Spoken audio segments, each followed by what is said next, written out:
Entertainment or sorcery? I want to get into this whole misnomer in the form of the premiere of this. I think it's the sequel to Wicked, and now it's called Wicked for Good.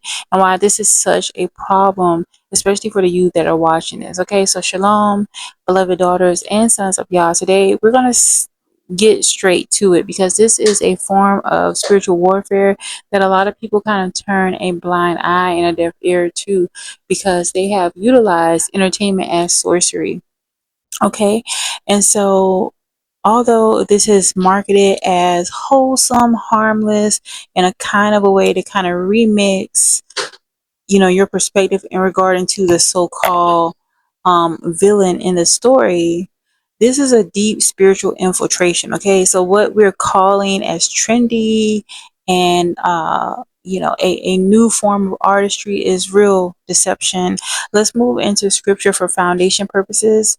We're going to go with Galatians 5:19 and 20. Adultery, witchcraft, they who do such things shall not inherit the kingdom of Yah. Also, Ephesians 5:11 instructs us have no fellowship with the unfruitful works of darkness, but rather expose them. And so right now, they're just openly mocking God. They're mocking the Most High Yah at this time. And this example through Cynthia Erivo being GQ Man of the Year is not only disrespectful, it is inharmonious, it's blasphemous. The previous year they had Kim K doing so as well, and it really bears the question, what is the real objective here? All right, although they're saying that this is about being progressive and inclusive, the truth of the matter is that they're wanting to induct a lot of people into a lot of their occultic practices. And the worship of Baphomet, Baal, Moloch, just to name a few of the false deities that people that are in these positions actually worship. They believe in this whole androgynous type of depiction of their God, okay, being both man and woman. This is why there is this so-called just constant forcing this stuff on us. Like, y'all, there's a series that well, it's not a series, it's just one season. And actually there's two shows that have a lot of spiritual symbolism in them, which they're alluding to certain things. Very creative. But one thing I've noticed is that as of late, if you want to look up certain content, you have to look those things up. Now you're just watching a show and boom, they're just putting this stuff in your face just to, get into your subconscious mind. You can just be doing whatever, and then this thought pops in your mind from what was projected onto you.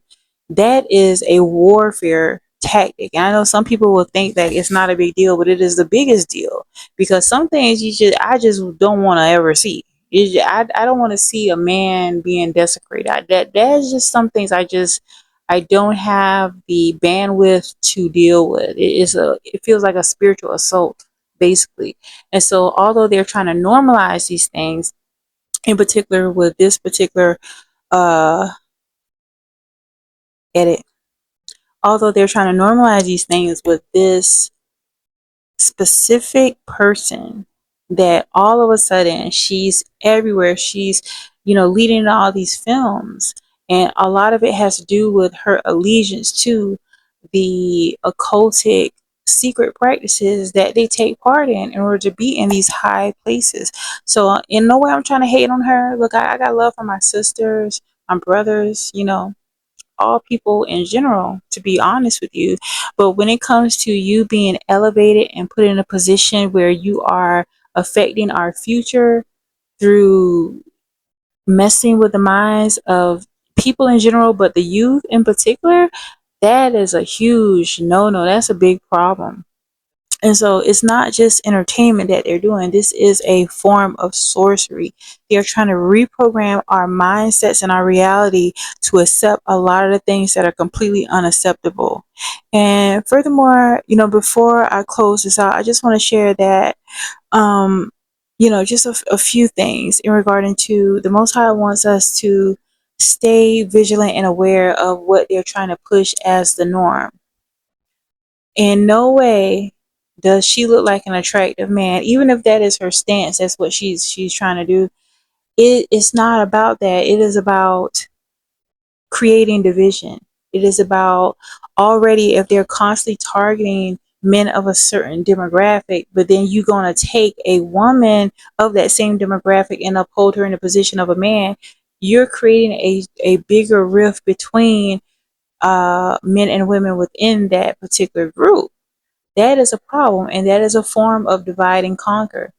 It's a warfare tactic that they're using. But when we refuse to identify with these things, when we call it out, when we separate from this nonsense, okay, them trying to say wicked is good, nonsense. The Most High says in Ephesians 5:11, have no fellowship with the unfruitful works of darkness. So I want to share some declarations as we come to the close of this message. Let's begin. My spirit rejects every lie masquerading as honor.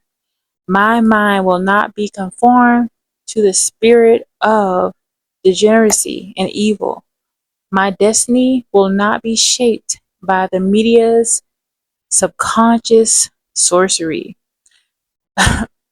This new generation is going to have purpose and clarity. May the Most High Yah continue to keep my eyes open and my ears guarded. Shalom, Selah.